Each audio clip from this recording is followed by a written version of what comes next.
Cinema back, another dish. How we doing out there? Good, great, grand, and puke. Yeah, that's right, puke.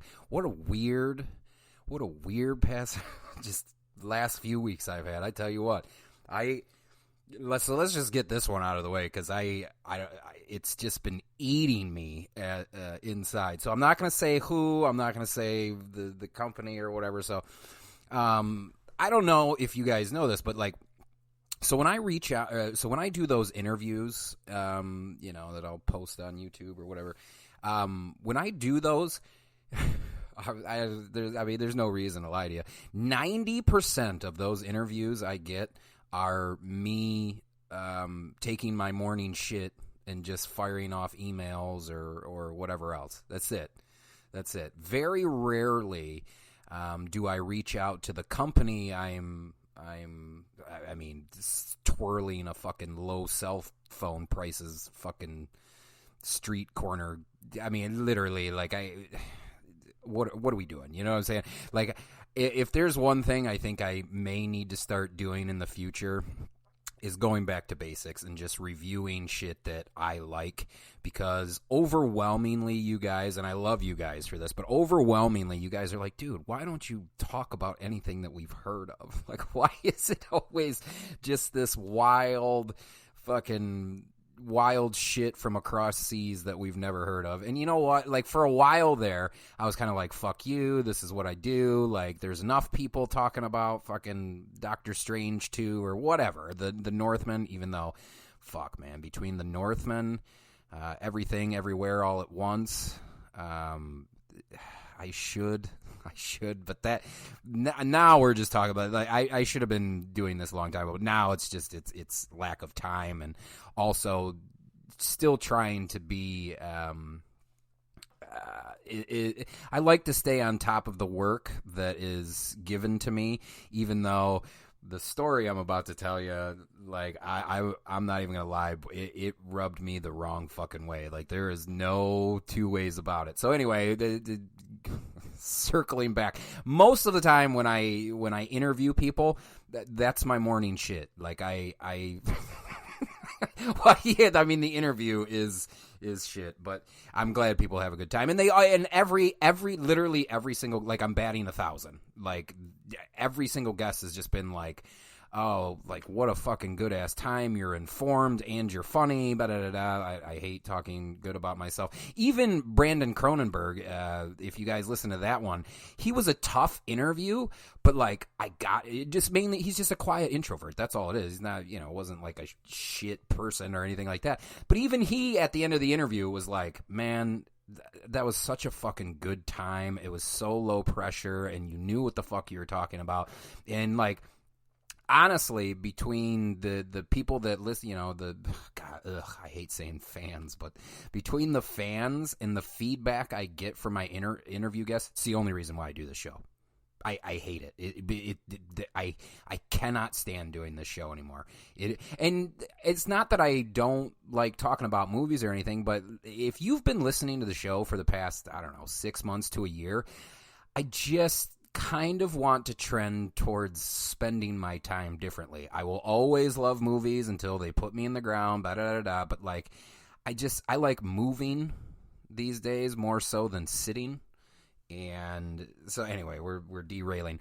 So I reach out to we have some June and July, August release, and typically when I reach out to the company, I'll tell them, hey, I'll talk about this, that, or the other thing. And more often than not, I don't do everything that they offer, but that doesn't even fucking matter. Anyway, so I reach out and I'm like, hey, if there's any interviews for this particular movie, I would be down to do it. And they have a new PR rep or public relations director, and she's like, who are you? I'm like, oh, which that's not a big deal. Like, whatever. Like, I'm not saying like I'm so fucking big that, I should be a household name. I'm not saying that at all. But she's like, who are you? I'm like, well, hey, this is what I do, blah, blah, blah. And she's like, well, how did she phrase it? Oh, yeah. Forgive me for speaking frank, but you don't have a whole lot of traffic on your Twitter, and you don't have a Facebook page. And I was like, well, I was just real with her. Like, listen, I've gone through too much to, like, I'm not jumping through hoops for someone. A, I don't know. B, I have done countless fucking hours of work to promote your shit. And I wasn't going to get bothered by it because I knew the more I thought about it, I was just going to get pissed and shit. And she's just like, well, you know, so I was just real with her. I was like, look, if I'm being completely honest, I should probably hire someone to do that because I post an episode and then I'm off. Like, that's it. That's all there is to it. I don't interact. I'll interact with people on DMs, but as far as like, you know, posts and story replies and shit like that, I just don't.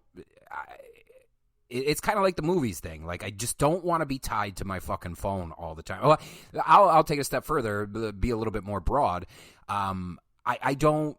I'm trying to limit my screen time as much as possible. And the thing about it is not only have I not limited it, but I've probably doubled or even tripled it because of school. So it's just like, it gets to the point. Dude, like last week or the week before, for almost like 2 weeks straight, my right eye was just twitching. Just fucking twitching. And I was like, oh man, like, you're kind of burnt out, aren't you? So anyway, let's go back. And she's just like, well, you know, forgive me for speaking frank, but like, why would we give you these interviews? And I'm going to be honest, like, I was offended at that point because I have this PR director. Like, if you guys have listened to the show, like, and I'm not saying, you know, I've done a lot. I've done, you know, more than this, that, or the other thing. But, like, okay, so there's not traffic, guy or lady. I'm not going to reveal your name or your sex on air. But I've done, I believe, 30 or 40 interviews. Now, before you're just like, Sean, that's not a lot. Okay. All right, I agree with you. That's in the overall scheme of things. Out of 200 and however many episodes I've done, even though I've deleted, I think I deleted like 6. I would put it to you this way: I would be well over 300 if I didn't delete episodes of either people that I don't want on my show or shows that I just thought were stupid. Like that, you know what? Forget about it being like a grudge holding thing. Just stupid shows. I just deleted. Like, there was this 5-hour countdown on horror films of the decade that I did with a couple of cats. I don't need a 5-hour. Nobody cares. You know what I'm saying? Like, I don't need that on my fucking thing. And it's just, I don't know. That's why I kind of keep everything around 30 minutes now as best as I can. I've actually been doing a pretty good job with that. There was a while there where, like, my goal was 30 and I would look up and it's like an hour and 10 minutes. I'm like, what the fuck are you doing, dude?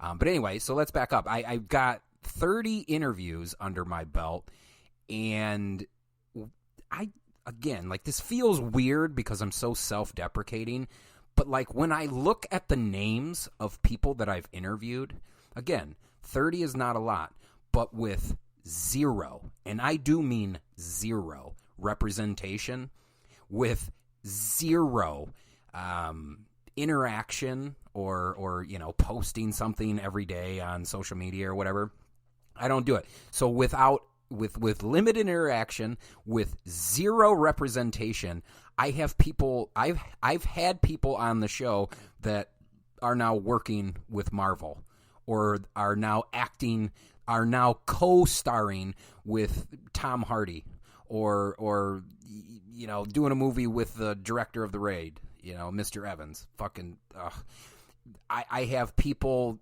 composers, editors. I've had cinematographers that have worked on big budget films for the last 30, 40 years. I've had world-renowned special effects artists on my show. I'm a world-renowned comedian on my show. And I'm just starting to think, I'm like, who the fuck do you think you are? Like, I'm just speaking frank. Like, I did all this without zero representation, and your response to me is I have to have, and she even kind of like, oh, shit. And they even kind of like, they were like, well, the tagline for your show, a mediocre podcast that discuss arts and crafts, though funny, it may confuse an actor, director, or someone from the talent team. And I'm like, first of all, it hasn't yet. Show's been around for almost 3 years, or maybe it's over 3 years now. I don't know. I don't keep track of that stuff. But yeah, it's my show, idiot. Like that, I'm not changing something so it's better appealing to. And this is where, you know, there's probably people screaming in the car, play the game, Sean, especially people that know me. Play the game. Stop fucking doing your own thing. Play the fucking game. No, I won't. I fucking won't. Because here's the best part. And lady, if you're listening, I would say 85% of the people that of these actors, actresses, directors, writers, whoever that I've had on my show always acknowledge that, and they, one of two things. That's fucking funny, man. You're funny. You're a funny guy. Or, hey, just wanted to tell you, it's not a fucking mediocre show. And look, listen, that makes me feel good. But when you have someone who probably doesn't even watch the fucking movies that I'm reviewing, be like, hey, well, I need to know how to present that. No, you don't. No, you don't. You need to put these people on the show, one, so they're promoting a project that, I mean, the last ones that I've been doing, 20, 30, 40, 50 years have gone by since it's been released. You want them on a show where someone wants to talk to them. So if you're listening, lady, I mean, I already blew it, so I might as well. But you want them to be on a show, on a platform with clicks or not, where they feel comfortable talking to someone. And I have yet to have a bad review on interviewees. I have yet, like, literally the first fucking thing they ever say once we get done, I go, hey, I'm sorry, you know, shit. And they're like, shit, that was great, man. I've actually had, in the past 3-4 months, people write me saying that I've restored their faith in doing interviews specifically for podcasts. Restored their faith. And so I'm not going to lie to you, gang. There was a brief moment there where I was like, man, like, it's not about the content. Even if it's, I mean, obviously you guys know that I think that this is the worst fucking show ever. But I listen to enough of you week in and week out tell me it's not. So I continue to do it. But there was a moment there where I was just like, yeah, you know what? I don't get the clicks. I don't get the fucking retweets. And then I started thinking, the same person or the same company that's like, you're not, there's no traffic, they don't even give me a retweet. They don't even give me a like. They don't, nothing. And I don't, and because I'm so removed from wanting to be on social media, like it doesn't register for me. Like maybe in the first 6 months when I started out doing this show, I was thinking, fuck, man, like, who the fuck's talking about this movie? And I tag, you know, Arrow or whoever the fuck, and there's no response. Wouldn't you want someone that's talking about a film that's 40 years old? Wouldn't you, like, a retweet costs you nothing and takes you like not even 3 seconds, a fraction of a second it takes you fucking retweet. And I don't even think about it anymore. I don't think about the numbers. I don't, like, whenever I get those emails that, like, your stats are this or you're trending in Cambodia or some horse shit, whatever. I nothing it. But one, the biggest reason of all, I don't have time. I don't have time to lend my thoughts to that shit. All right. So we're going to stop there for a second. If you would like, so the one that we're doing today, it's a 2-parter. It's a 2-film box set that Arrow Video released. If you want to listen to the rest of my rant, you'll have to stay tuned for the second one. But that's just a piece of it, is that someone in an office somewhere who doesn't even own a Blu-ray player because they don't believe in physical media is telling me, hey, you got to have the clicks, son. No, my body of work speaks just fine for itself. Just fine, I promise you. And I don't, there's a couple things. One, my podcast is going to outlast physical media. And here's the thing. I think my podcast is shit. Let me make it less personal. Podcasts will outlast physical media, period. Okay? And thing number 2 is, I don't want someone who doesn't watch these movies telling me that I need clicks. If this is like, if somebody from the company that, you know, let's just say, you know, this somebody that's talking to me has 2 million followers and blah, blah, doesn't see the what, fine. It makes it easier to swallow. But when someone who doesn't watch these movies, probably doesn't have a Blu-ray, doesn't own a Blu-ray player, nothing, and no, I'm not counting gaming systems, even though they do, that's fine. But I don't want to be put down by someone of that ilk. You want to know who can put me down after I release an episode? Anybody a part of making the film. Outside of that, I don't give a fuck about your opinion. Zero. I kind of sound like our director of this film. Mr. Enzo Castellari. So, what, as you see on your screen, your dial, holy shit, 17 minutes. That means I gotta do 13. Well, on the one hand, it's good. I only have to do 13 minutes, but this one was awesome. The second one of this box set, not so much. This one was awesome. So, The Big Racket, Il Grande Racket, starring. Let's see, we got Fabio Testi playing Nicola Palmieri. There we go, Nicola Palmieri. We got Vincent Gardenia playing Pepe. Renzo Palmer playing Luigi Guilty. Orso Maria Guerinni, played by Giovanni Rossetti. We got Glauco Onorato, played by Glauco Onorato plays Piero. Marcella Michelangeli plays Marcy. Oh my God, she was so good. She was so hateable. I love the Big Racket gang, and I'll try to do the best I can with the time that we have left. Antonio Marsina is Giovanni Guini.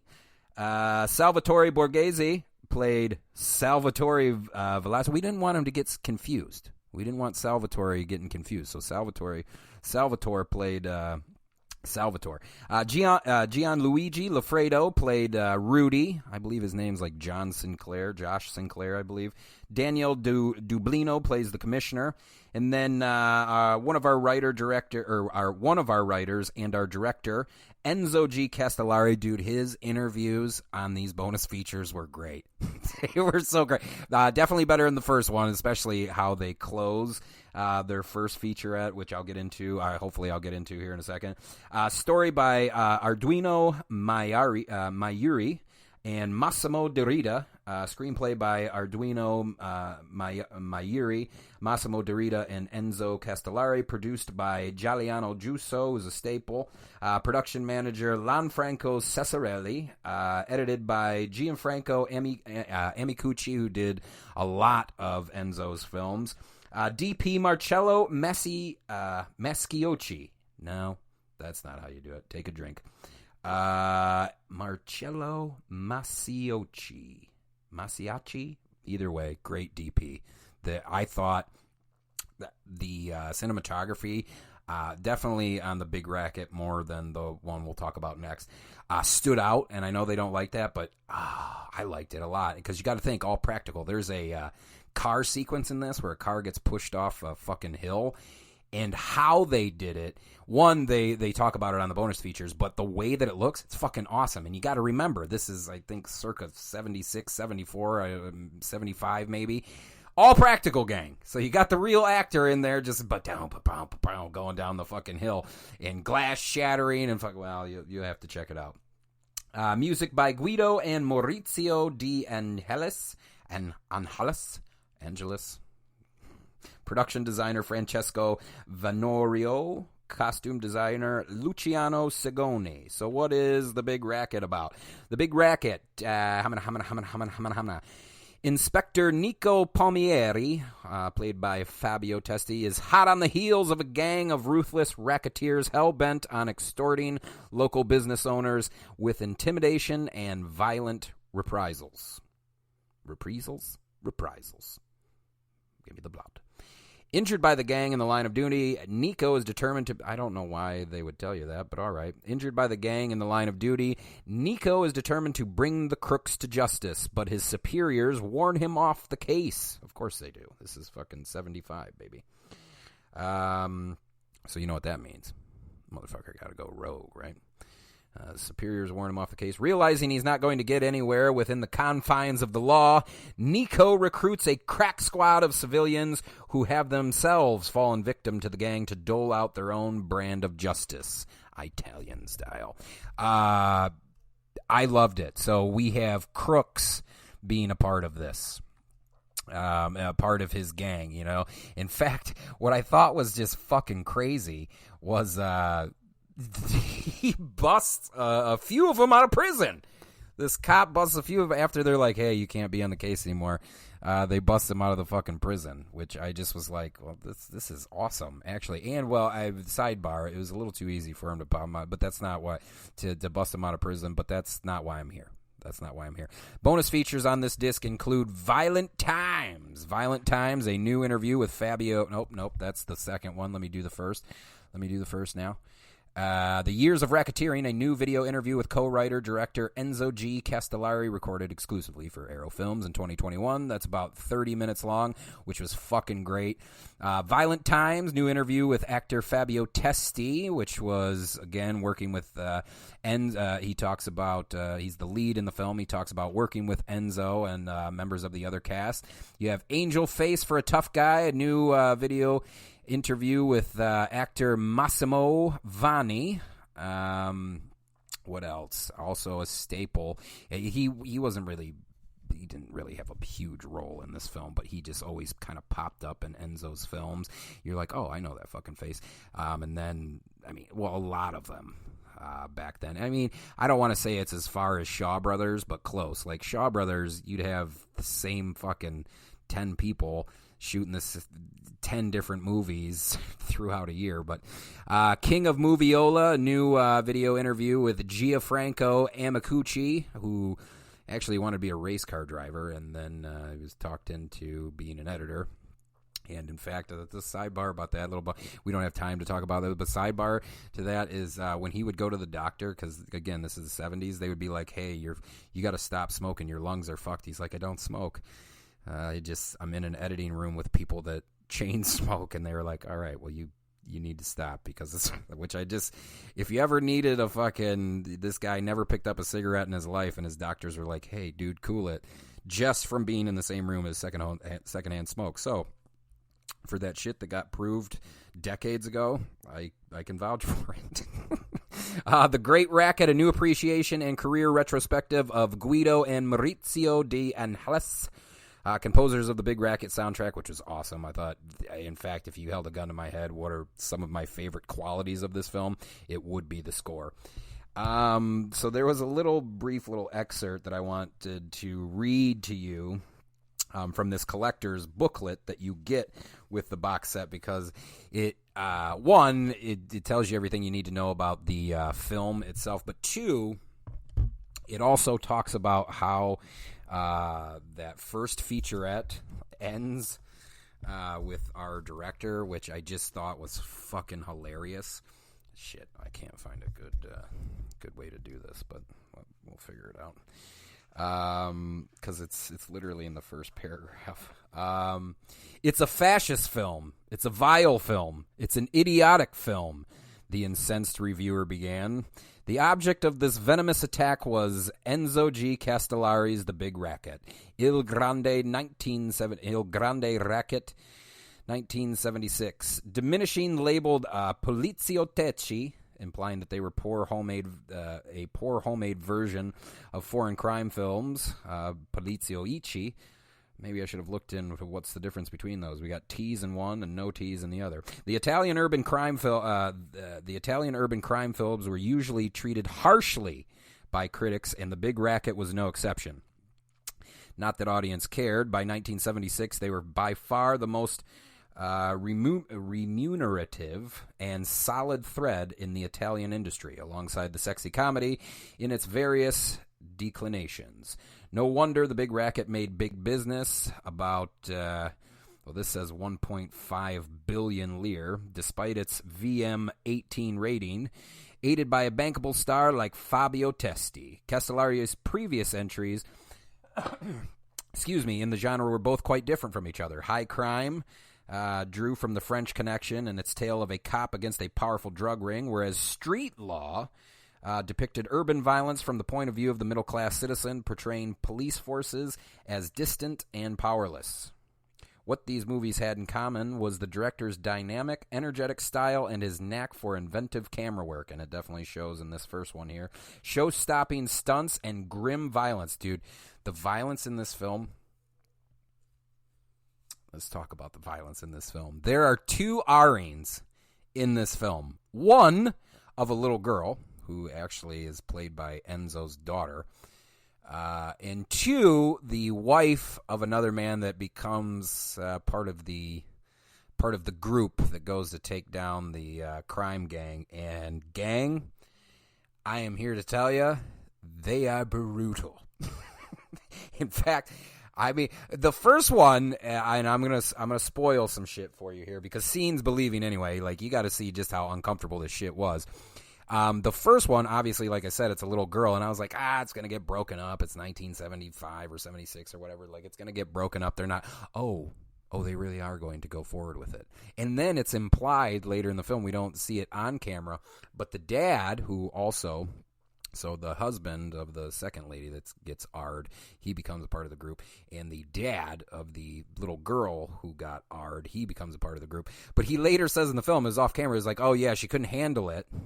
She couldn't handle the trauma of it, so she killed herself. And I was just like, holy fuck, dude. And I don't know if it's brilliant or not. I really don't. But there is something to be said about almost it when it's presented to us. It's almost like in passing, like I need to become part of your group to help you take down the gang because my daughter couldn't live with herself and killed herself.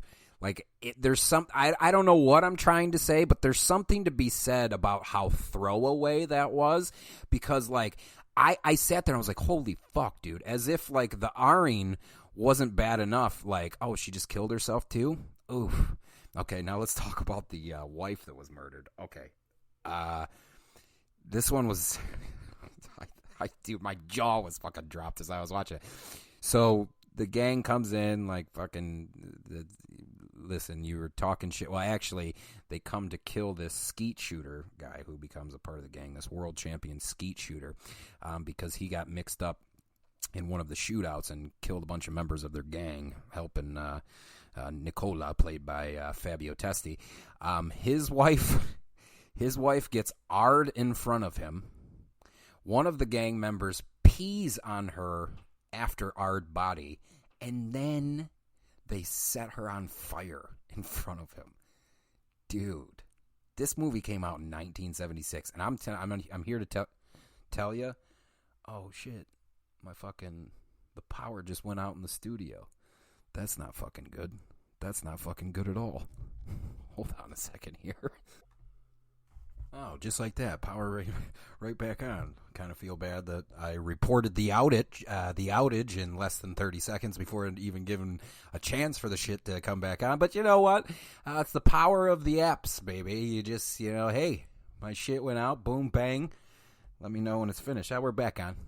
So I don't even know where I was at. That shit caught me off guard. The big racket was a knight's move of sorts, merging the two perspectives and pairing the figure of the lone avenger with that of the cop whose hands are tied by the rules of the law. The rhetorical figure of tied hands being a recurrent occurrence in the poliziotteschi, either in the dialogue or the title. See Luciano's Ercoli's Killer Cop. Castellari got the offer to direct The Big Racket from producer Giuliano Giusso right after wrapping the period comedy The Loves and Times of Scaramucci.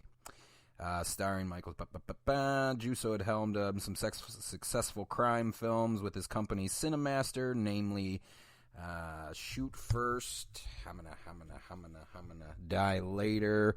The term racket popping up more frequently in the newspapers. And another thing, too, is why these movies got shit on so much. And I'll close, and we'll talk more on the second installment of this, which is Il Grande Racket is the first of Arrow Video's box set entitled, two-film box set entitled Road Cops and Racketeers, two crime thrillers from Enzo G. Castellari. Arrow just everything. I wanted to like the second movie more. I really did, but this one was just too good. It'd be like if Indiana Jones only made two movies, and it was Last Crusade and then Crystal Skull. Like, that's kind of, you would be like, it's still Indiana Jones, but so sure, I would be like that. But anyway, get this box set for those of you that still have Blu-ray players, or you still use the Blu-ray players on your gaming systems or whatever. I can stand by this one. Some of them, what am I talking about? I always pretend to stand by all of them. I've only had beef with one that I really was just like, I mean, you can, but you're going to be disappointed, which was Crazy Samurai 100 versus 1. But don't be like certain folks that are like, hey, I don't see what you bring to the table, even though I myself don't know shit about these movies. I don't watch them. All I do is market them. That's it, period.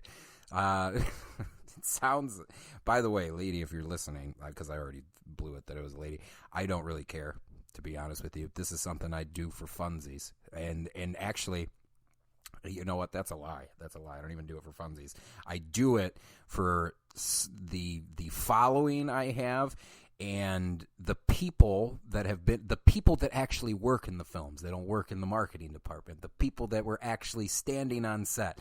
I do it for those people that are like, hey, man, you know a thing or two about a thing or two. Or the people that have extended me writing opportunities just because of how I conduct myself on the show. So, fuck, man. Boy, that took me off guard. I was so annoyed. I'm like, how dare you? I've probably put in close to 1,000 hours in this show, just in terms of like prep, watching. I think people like, and I don't mean to speak to you directly again, lady, but like, you know that like I watch the film, so that's about an hour and a half, 2 hours, right?